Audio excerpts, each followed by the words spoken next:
anyone in the history of summits had a better introduction than that?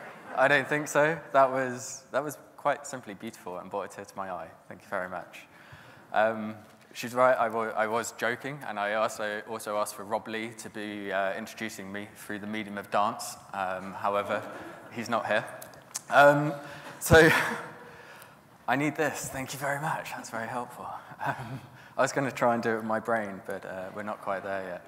So, yeah, sorry, I've embarrassed and let you down. Use of conventional military intelligence methodologies is predominantly what I want to talk about. Mr. Stroll made my day yesterday when he said, write stuff down. People think I'm a bit weird. I get turned on by Excel, whiteboards, and stationery. Those are things that I like. And I have 6 notebooks. Why do you have 6 notebooks? I have notebooks for link analysis, for mind charts, for passwords, for client notes, for confidential notes, and all these things. And people think, why do you write stuff down? Because I always refer to them. So when I said I was going to do a SANS talk, I thought, what am I going to talk about? I'm going to mind map it. And I took a picture of my mind map as my contents page. So we're predominantly going to just talk about methodologies. There's a few other things that I talk about, which people have also been mostly talking about in the past couple of days, so I won't talk too much about bias and dissemination, but we do touch on them because they are covered. This is me. There's a lot of stuff up there, but really there's only a couple of relevant things that add to the credibility of why I might be standing on stage talking about this stuff. As the lovely Rebecca did say, I am an ex-conventional military intelligence person. Outside of what I do, which is mostly threat assessments for critical infrastructure and financial services, I am also the Director of Intelligence at Security Alliance. I'm the Associate Director of Intelligence for Gartner in EMEA. I love insider threat. I really like nation-state fusion warfare, how pew-pew comes together with and what's that going to look like in the future. That gets me excited.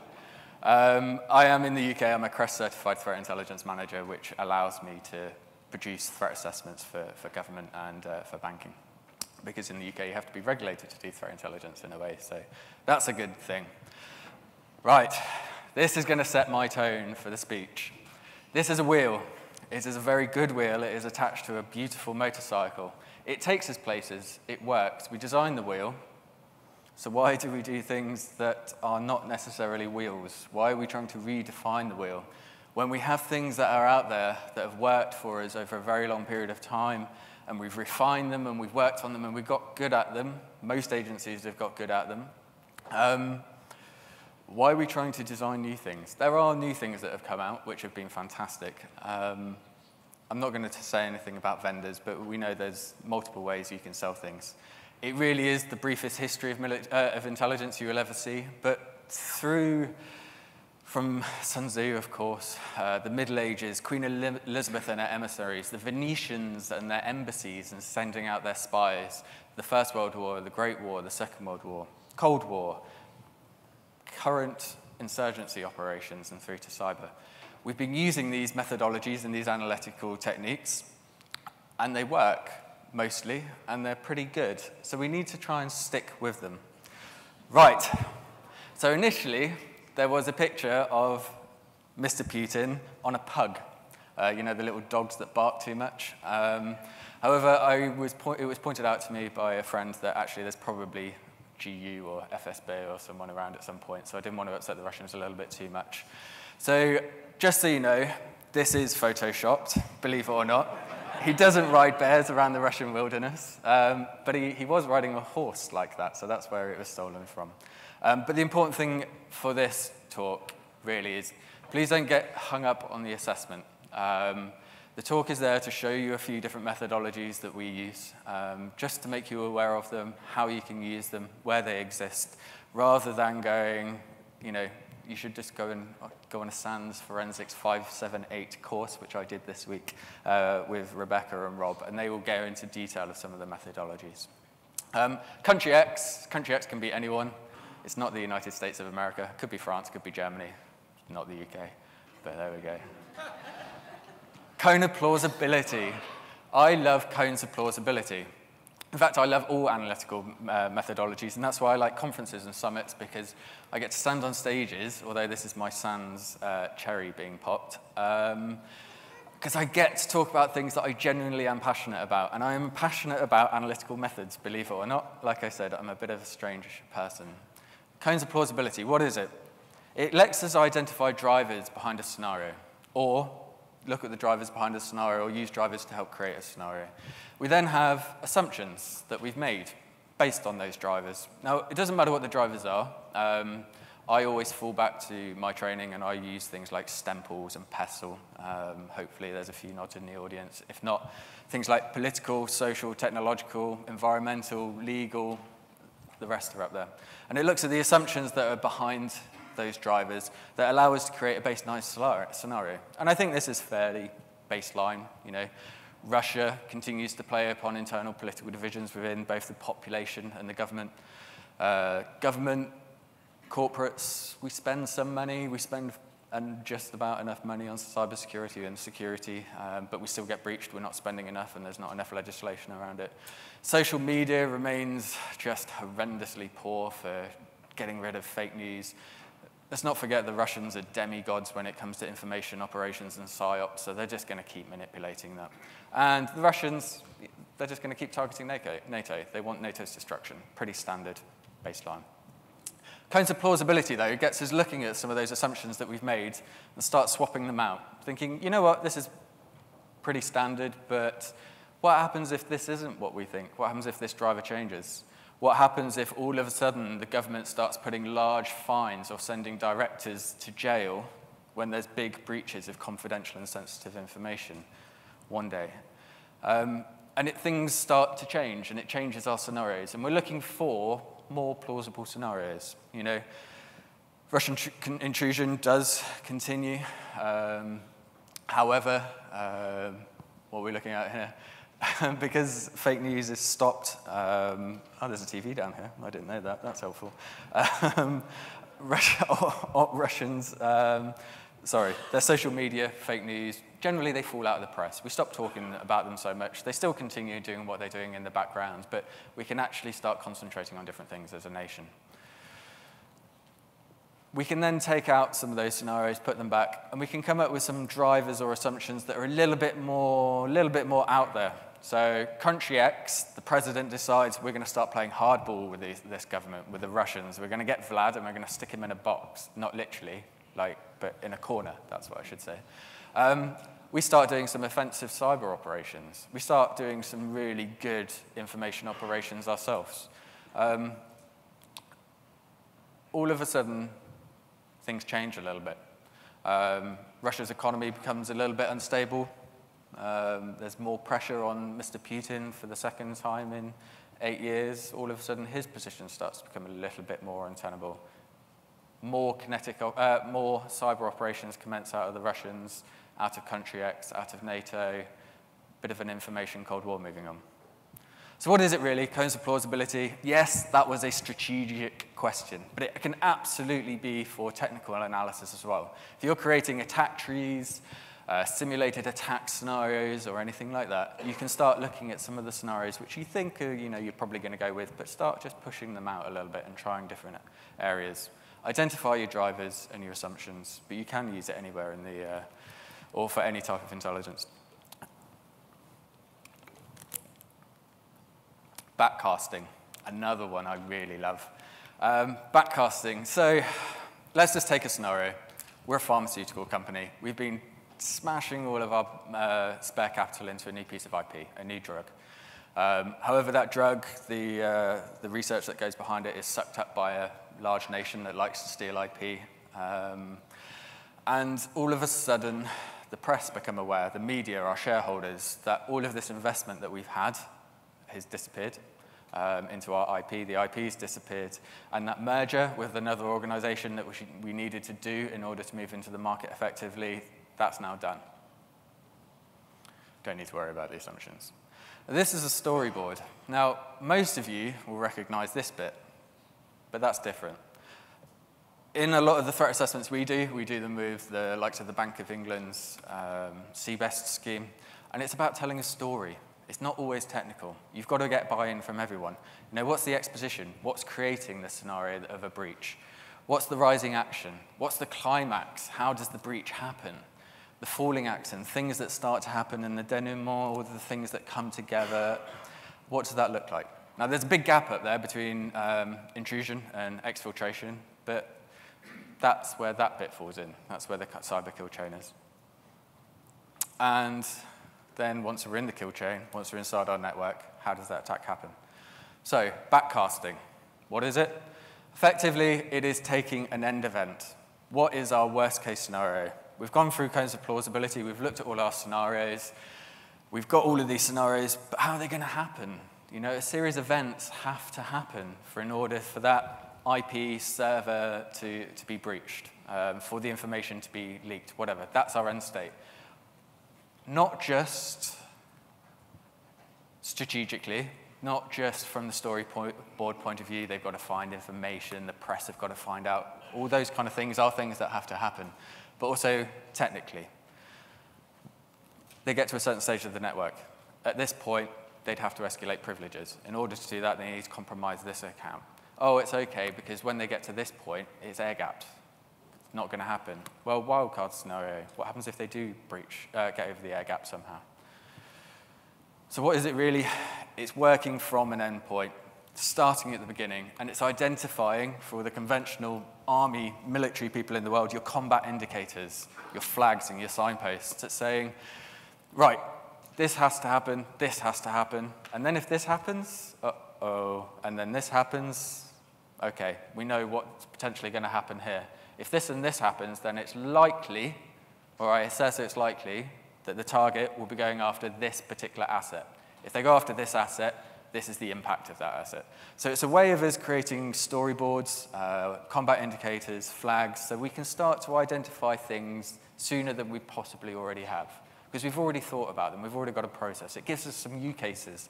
For the technical people, this is use cases that you can start building into whatever technical solution you use. For analysts, it's when you're sitting there and you're hearing things going on in the SOC and you're like, that, and that. Yeah, maybe we need to look at a few of our scenarios and look at what could be happening, really. It is very much like CPA. For those of you that don't know about critical path analysis, it's brilliant, especially for building attack trees or simulated attack scenarios. I haven't got time to go through it, unfortunately, so there is a QR code out there for you to just take you through to Wiki, and it explains it better than I can, that's for sure. So backcasting, yes, is always strategic. It's good for those things. It's definitely operational. I use it particularly for tactical level intelligence. We won't go into the difference between tactical and technical. So we've been through cones. We've found all our most likely attack scenarios. We've found all our most dangerous courses of action from the enemy. We found all of the scenarios in between. You need to backcast them all. Have them all out there. Know what they are. As an analyst, you should know them intimately. ACH. So a lot of you will know ACH, and you'll think, I'm just not going to listen for a minute. I don't blame you, because this is the one everyone's got onto, right? Every vendor, ACH, this is what you can do, blah, blah, blah. Don't even understand it. Yeah, it can be used prospectively, or it can be used respectively. Some specialist software is available, or Excel, apparently, which is the world's greatest tool, as we've all learned this week. Do it in that. But ACH, yes, technically, you can have your different team members in there, your different language speakers, your different capabilities, but you can do it down and dirty at your desk. This is what I learned when I was in the MOD. As a desk level analyst, when I haven't got a big team around me and I need to make a quick decision and I need some hypothesis guidance, down and dirty desk level ACH. It looks very much like normal ACH, but this is perspective. We are saying, this slide hasn't quite worked out, apologies for that. You can start big. If you need some guidance on who your potential actors are, you can start with categories. You can start with something that looks like a threat matrix, capability, opportunity, intent, things like that, and then start going down smaller into smaller questions.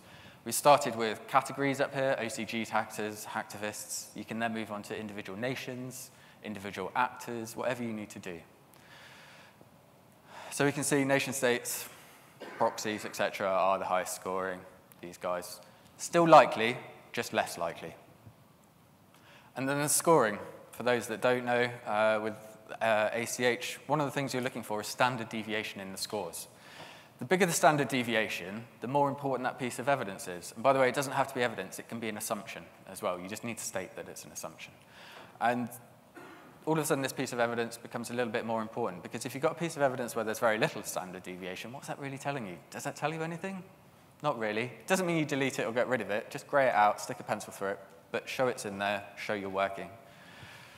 China, Russia, we've gone from groups. We've now looked at individual countries, and then actors within those countries. But what about retrospectively? Now, this probably isn't really suited to desk-level analysis. However, generally it looks a bit like this. And this is where credibility comes into a bit more, into it a little bit more. If you've got an IP that has been pulled out of a vendor report, how credible is that piece of evidence? Not so much. How credible is your human source within a hacktivist group who internally is graded as a B2, i.e. they give us lots of intelligence that usually is correct? That's going to be a green. If you have two scores that are pretty similar, and one of those scores is mostly based around ambers and reds versus the other one that's mostly based around greens, that is great. You know which direction you should be going in. Murder boarding. I love this. So standing at the back, I heard a question towards the end of Christian's presentation about how do you bring up analysts without upsetting them and, making them sad and then having HR complain because you're a little bit hard on them. Well, you're not welcome in my team. That is not the way it goes down. So this was actually taught to me by a squadron leader who was based in Washington for a while. And he learned this from an American agency, and I think it's fantastic. Ladies and gentlemen, as analysts, if you've not got the, can I say balls? Yeah, no, can't say balls. Kahunas, to stand in front of your peers and say, this is my evidence, these are my assumptions, this is my assessment, now rip me to pieces, I need you to make this right, then you shouldn't be an analyst. An analyst's job is to stand there. You're there to protect your organization, not your ego, right?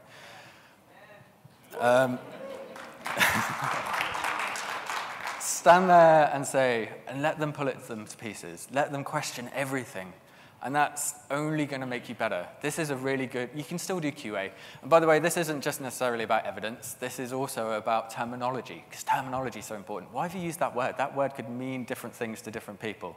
Change that word. That sentence makes no sense. Flip it over. Now it makes more sense. 10th man is also really important. Anyone heard of 10th man? Okay, so this really is a bit like murder boarding, a little bit less aggressive, unfortunately, is somebody who's not been involved with that piece of research or that operation or that investigation, who's coming at this completely cold. You know the saying, if you can't explain it to a 5-year-old, you don't actually understand it yourself? This is sort of the same sort of concept. You're bringing in somebody that asks questions with fresh eyes. They don't have to be cybersecurity, IT security. They could be June in the kitchen who makes the tea on a Thursday. Sometimes just questioning things in a different way is a good thing. Horizon scanning, right. Who's responsible for building strategy? Who's responsible for building architecture? There are not enough organizations who are doing horizon scanning. In the conventional world, what do? We look 5, 10, and 25 years over the horizon. We look at what the enemy is developing. We're going to look at what the world is going to look like. In the cyber world, we're creating strategy and architecture over 3 and 5 years. You need to look at you as an organization. Where are you going to be in 3 years' time?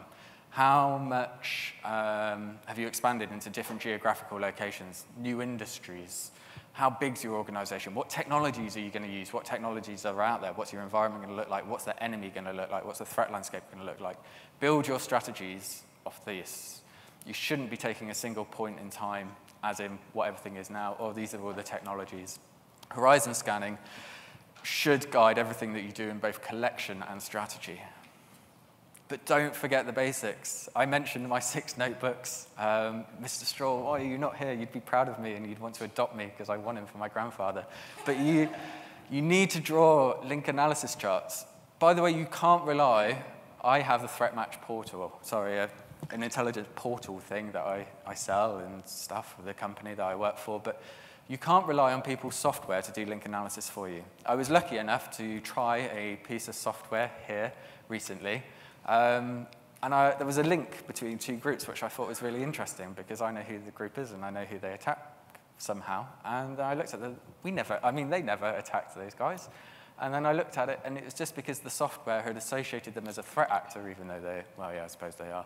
But then because of that, they've automatically said that they attacked them, but they didn't because they said they helped them. So you can't rely on software to make link analysis for you. If you've not got notebooks full of drawings or whiteboards full of drawings, as an analyst, I don't think you can call yourself an analyst. Thank you. And another basic thing. Now, we've covered this off a couple of times. Christian covered it off as well. Refining the question. What's the question you're answering? Why are we answering it? Sir, is that really the question? What's the answer that you're really looking for? What do you want to know? What format do you want to have it? Why? Rob said it really well. Why are you asking that question? You need to get into the question and find out exactly why. The really important thing with that is sometimes people don't know why they're asking questions. They just feel like they should ask a question. We get that a lot in boardrooms. I have an opinion. I'm going to say it via a question. Make sure that the question is actually right. Why is it we do all this? What is this? Military people in the room all know about intelligence preparation of the battlefield, right? IPB. Two really important words. Systematic, continuous. This is what it is. We're keeping an eye on the intelligence preparation of the battlefield, but what is it really? Define the battlefield environment. So what do we look like to the enemy? What do we look like to ourselves? What do we know about our architecture? What do our employees look like? Who are they? What does our supply chain look like? Who do our partners interact with? What do they look like? What's their threat landscape? What vulnerabilities have we got? What are our assets? What are our critical assets? What are the really important crown jewels? Where are they? Describe the effects. So again, drivers. What political effects are there on our environment? What technological effects are there? What legal effects are there? How is the battlefield defined? The enemy, what's their capability? What's their intent? What's their motivation? Why are they coming after me? What are their weapon systems? I'm not talking RPGs, I'm talking what malware do they use? What tool sets do they use? TTPs. Courses of action, how are we and the enemy coming together? How are they going to attack us? What methods are they going to use? Importantly, flags, signposts, I mentioned these earlier. What's the effect of the business during a compromise? This is our objective. These are our 5 pillars for our business. These are our 5 objectives for next year. What's the impact on those? What's the impact on the share price, to our market understanding, to press? Ladies and gents, if you can have an understanding of yourself, and that's actually the hardest point, most people don't understand themselves. If you can understand the enemy as much as you can, and you can see how you all come together in battle, if you can understand how you're going to be attacked and breached, you're actually doing a really good job. You're probably much further down the maturity scale than you probably think that you are, because a lot of people don't understand this. And like I said, understanding yourself is actually the hardest part. Bias, I won't go into this too much. We have spoken about it, but we all do have bias. The reason we use analytical techniques is to try to remove as many of these bias as much as possible. Biases. I've had many American versions of it in the past 5 days. But yeah, we've got them. Use analytical methods, murder boarding, whatever you need to do, but you need to be aware of those. Yes, intelligence without communication is irrelevant.